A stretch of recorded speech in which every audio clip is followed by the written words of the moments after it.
역대하 19장 1절부터 11절 말씀 마음을 집중하시고 함께 읽어보십니다.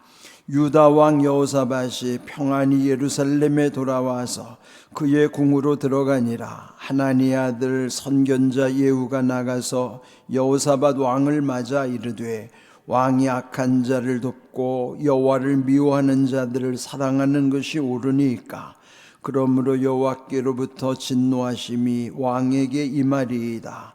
그러나 왕에게 선한 일도 있으니 이는 왕이 아세라 목상들을 이 땅에서 없애고 마음을 기울여 하나님을 찾음이니이다 하였더라. 여호사밧이 예루살렘에 살더니 다시 나가서 브엘사바에서부터 에브라임 산지까지 민간에 두루다니며 그들을 그들의 조상들의 하나님 여호와께로 돌아오게 하고 또 유다 온 나라의 견고한 성읍에 재판관을 세우되 성읍마다 있게 하고 재판관들에게 이르되 너희가 재판하는 것이 사람을 위하여 할 것인지 여호와를 위하여 할 것인지를 잘 살피라. 너희가 재판할 때에 여호와께서 너희와 함께 하심이니라. 그런즉 너희는 여호와를 두려워하는 마음으로 삼가 행하라. 우리의 하나님 여호와께서는 불의함도 없으시고 치우침도 없으시고 뇌물을 받는 일도 없으시니라 하니라. 여호사밧이 또 예루살렘에서 레위 사람들과 제사장들과 이스라엘 족장들 중에서 사람을 세워 여호와께 속한 일과 예루살렘 주민의 모든 송사를 재판하게 하고 그들에게 명령하여 이르되 너희는 진실과 성심을 다하여 여호와를 경외하라. 어떤 성읍에 사는 너희 형제가 혹 피를 흘림이나 혹 율법이나 계명이나 율례나 규례로 말미암아 너희에게 와서 송사하거든 어떤 송사든지 그들에게 경고하여 여호와께 죄를 범하지 않게 하여 너희와 너희 형제에게 진노하심이 임하지 말게 하라. 너희가 이렇게 행하면 죄가 없으리라. 여호와께 속한 모든 일에는 대제사장 암마랴가 너희를 다스리고 왕에게 속한 모든 일은 유다 지파의 어른 이스마엘의 아들 스바랴가 다스리고 레위 사람들은 너희 앞에 관리가 되리라. 너희는 힘써 행하라. 여호와께서 선한 자와 함께 하실지로다 하니라. 아멘.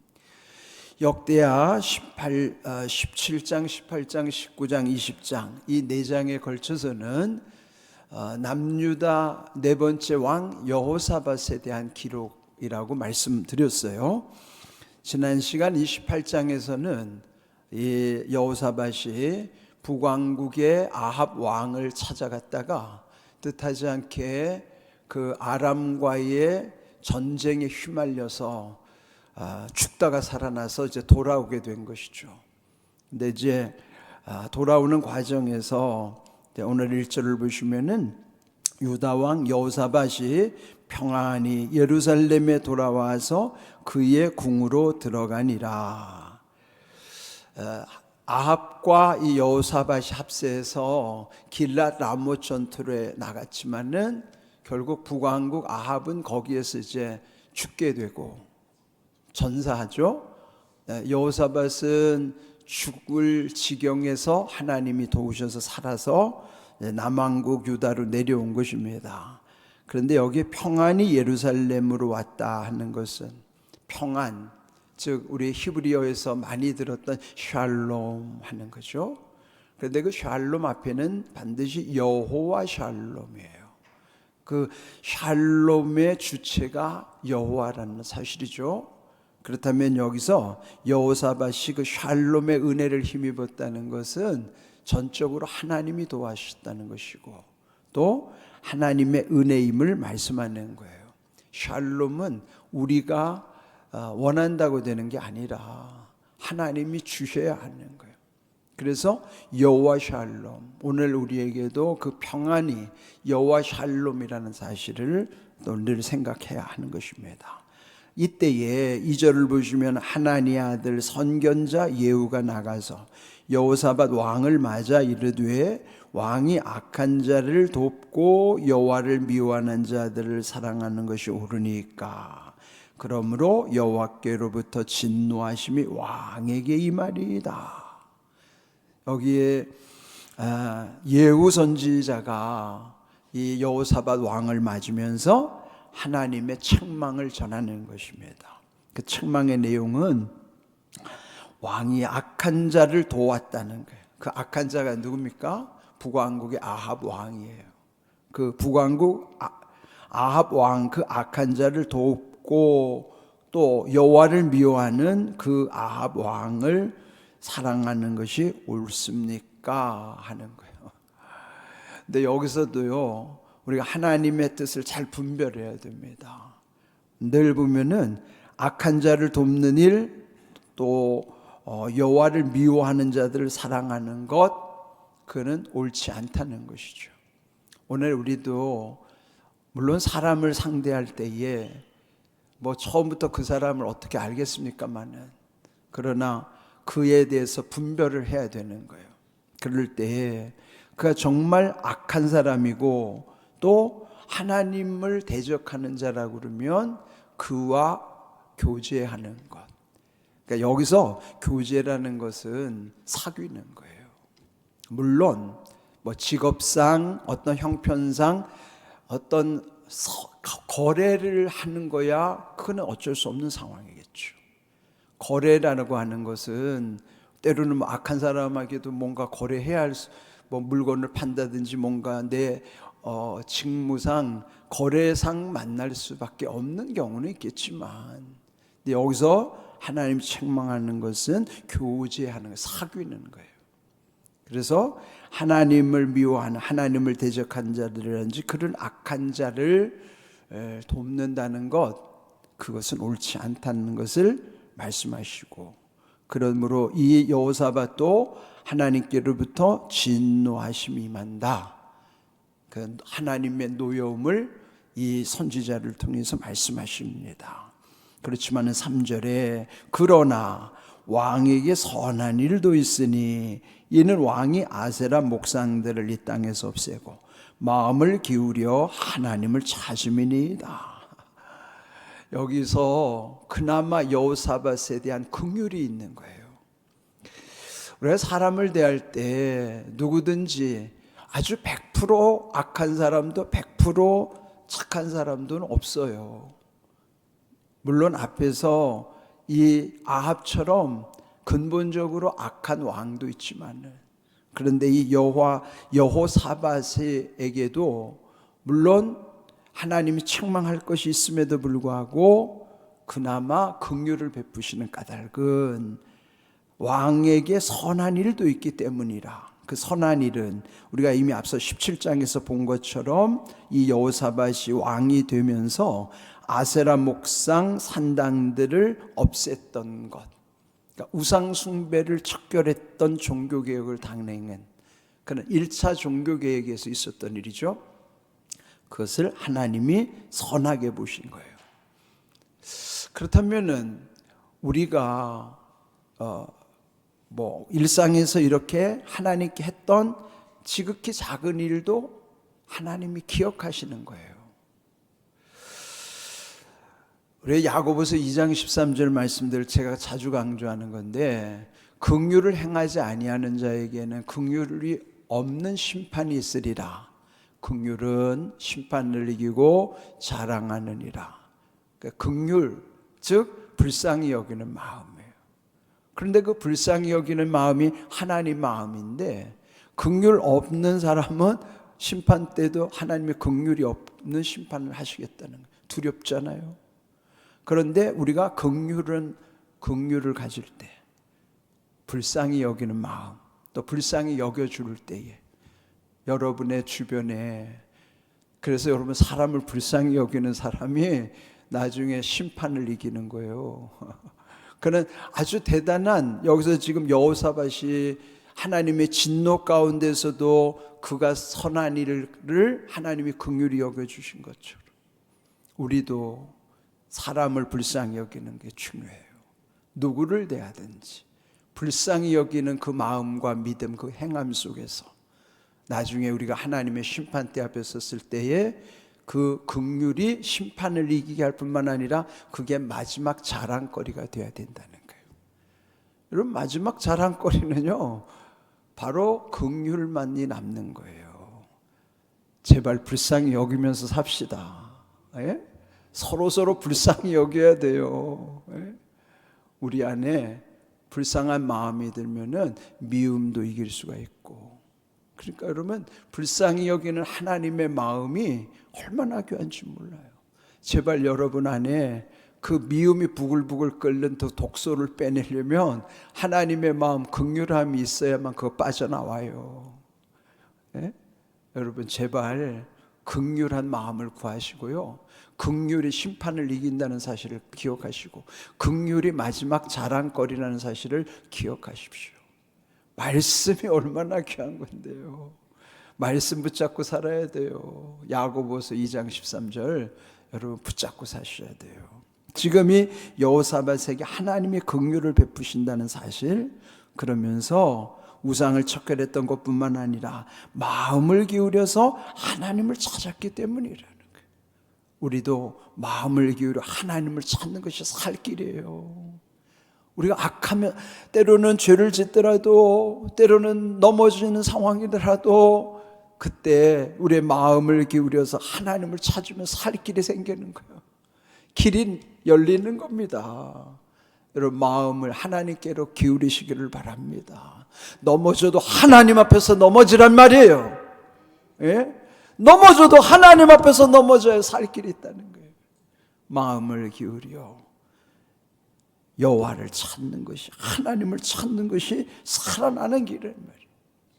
여기 이제 4절 이후에 보면은 그가 이 은혜를 입고 여호사밧이, 자, 첫 번째 한 일이 뭘까요? 예루살렘에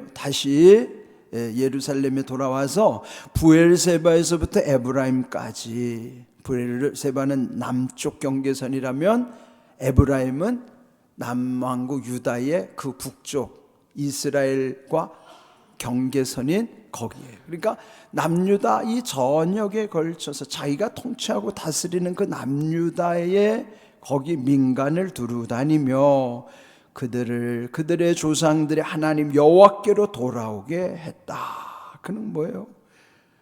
이제 다시 자기만 하나님께 마음을 기울이는 것이 아니라 그 모든 백성들도 여호와께로 돌아오게 했다.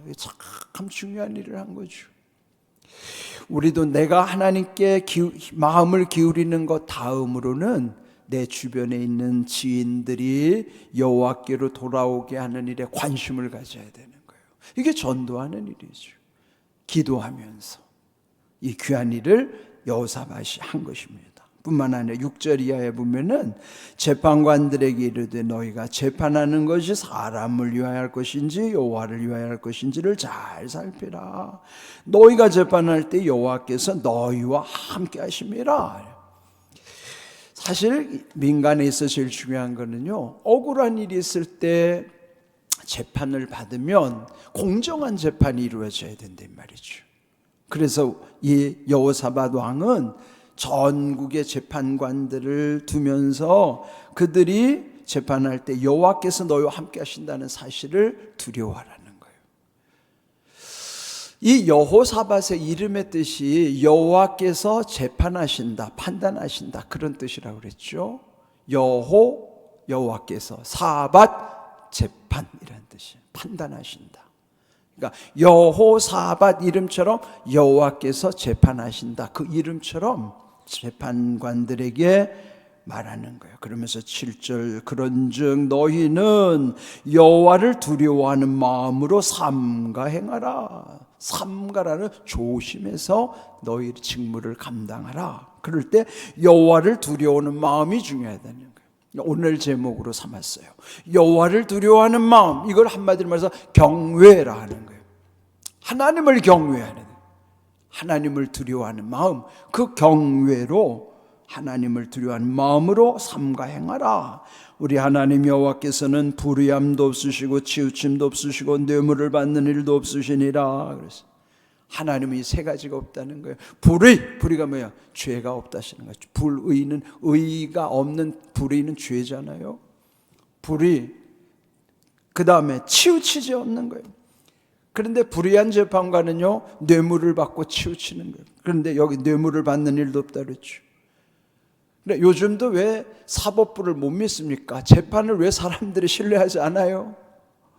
그는 이 나라도 마찬가지예요. 돈 많은 사람은 재판 결과가 뻔하잖아요. 힘도 없고 백도 없고 도움도 없는 사람은 그냥 그 죄를 다 치러야 되고, 돈 있는 사람들은 다 빠져나오고. 우리나라도 그런 데서 자유롭지가 못하니까 그 불의함에 대해 사람들이 신뢰를 하지 않는 거예요. 그러니까 이 재판하는 사람들에게 하나님을 두려워하란 말이죠. 그러면 하나님은 불의함도 없으시고 치우침도 없으시고 뇌물도 받지 아니하신다. 그러니까 두려운 마음을 갖지 않아야 불의함도 치우치지도 아니하고 뇌물도 안 받음으로써 공정한 재판을 이룰 수가 있다는 것이죠. 이게 정말 중요한 사실이죠. 그 고대에 이런 하나님을 두려워하는 마음 가운데서 이런 일을 행했다고 하는 것. 그러면서 9절 또 명령하기를 너희는 진실함과 성심을 다하여 여호와를 경외하라. 여호와를 경외하라는 게 두려워하라는 거예요. 그런데 진실이 뭡니까? 거짓 없음이 진실이요. 성심은 성은 정성을 다하는 마음이에요. 그게 성심이에요.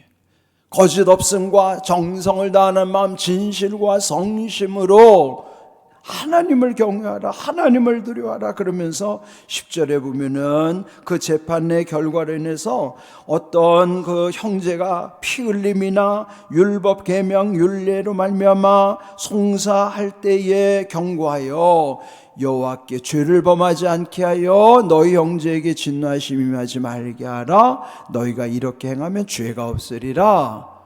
그 죄를 정확하게 판단해서 죄를 없애는 일을 하라는 거예요. 억울한 일이 발생하지 않도록. 여러분, 이게 참 중요한 거예요. 그러면서 왜 여기서 죄를 아주 심각하게 생각하는가 하면은 예레미야 5장 25절 우리 한번 자막을 참고합시다. 같이 읽습니다. 너희 허물이 이러한 일들을 물리쳤고 너희 죄가 너희로부터 좋은 것을 막았느니라. 죄가 어떻게 한다는 거예요? 좋은 것을 막는다는 거예요. 우리가 죄를 지면은 내게 임하는 좋은 것이 뭐예요? 그게 하나님의 은혜예요. 하나님이 주시는 복이 왜 막히는가? 죄 때문에 막힌다는 거예요. 여러분, 이 죄라는 것을 여러분 쉽게 생각하면 안 됩니다. 죄는 좋은 것을 막는 거예요. 왜 막히는가를 기억하십시오. 죄 때문에 막히는 거예요. 이 죄라고 하는 것을 여러분 심상히 여기면 안 돼요. 죄를 두려워해야 됩니다. 그리고 즉시 돌이켜 이런 것을 회개해야 된다 이 말이죠. 여기서 이 중요한 사실, 오늘 주신 메시지에서 중요한 것이 바로 이러한 것을 우리가 붙잡고 살아야 된다는 거예요. 그런데 이런 죄를 이기려면 어떻게 해야 됩니까? 여러분, 죄가 있으면요, 먼저 하나님과의 관계가 끊어지기 때문에 제일 먼저 어떤 현상이 생기지 아세요? 기쁨이 사라집니다. 평안도 없어져요. 불안해지기 시작해요. 그러면서 더 중요한 건 기도가 끊어지는 거예요. 죄 가운데 있어서 기도는 응답이 될 수가 없어요. 그래서 여러분, 우리가 날마다 왜 회개를 해야 되는가? 회개해야 우리가 살기 때문이에요. 회개의 영 가운데 하나님과 끊어지지 않기 때문이에요. 그래서 하나님의 은혜 안에 사는 사람들은 하나님을 두려워하면서, 그래서 여러분, 긍휼한 마음이 거기서부터 오고 함부로 말하지 않는 것도 거기서부터 오는 거예요. 내 마음도 내 생각도 내 말도 내 행동도 지킬 수 있는 건 내 힘이 아닙니다. 하나님을 두려워함으로써 죄를 이길 때만이 그 모든 은혜를 공급받을 수 있는 것이지. 죄로 인하면 그는 막히기 시작하는 거예요. 그러면 그때부터 기쁨도 사라지고 불안해지기 시작하고 기도는 끊어지는 거예요. 여러분, 죄는 좋은 것을 막는다는 사실을 기억하시고, 죄를 속히 회개하는 뿐만 아니라 죄를 짓지 말아야 돼요. 우리가 연약하기 때문에 어쩔 수 없이 짓는 죄는 그것도 하나님은 그건 이해하시는 거예요. 문제는 알고도 짓는 이 악한 죄가 문제란 말이에요. 우리가 짓는 대부분의 죄는 몰라서 짓는 죄가 아니에요. 알고도 짓는 죄들이 너무 많아요. 여러분이 죄라는 것을 쉽게 생각하면 안 돼요. 그게 우리가 무너지는 것이에요. 그러면 우리를 지킬 수 있는 비결이 뭘까요? 잠언 29장 25절 말씀을 읽어봅니다. 사람을 두려워하면 올무에 걸리게 되거니와 여호와를 의지하는 자 안전하리라. 하나님 의지하여 안전하는데 하나님 의지하려면 죄를 이겨야 된단 말이죠. 그런데 죄를 이기지 않고 죄가 있으면은 사람을 두려워할 수밖에 없어요. 그래서 사람을 두려워하면 올무에 걸릴 수밖에 없는 거예요. 좋은 게 막히는 거죠. 오늘 여기 주신 말씀을 잘 기억하십시오. 말씀은 우리의 근본을 치료하시는 말씀이에요. 내 마음에서부터 무엇이 문제인가를 잘 점검하시고 오늘 주시는 귀한 말씀의 은혜 가운데 무엇이 소중한 것인가? 무엇이 내게 근본이 되는 것인가? 여러분 잘 분별하셔서 하나님의 은혜 안에서 모든 일에 온전하게 또 하나님이 주시는 은혜와 복을 항상 유지하면서 천국까지 이어질 수 있기를 주님의 이름으로 축복합니다. 아멘.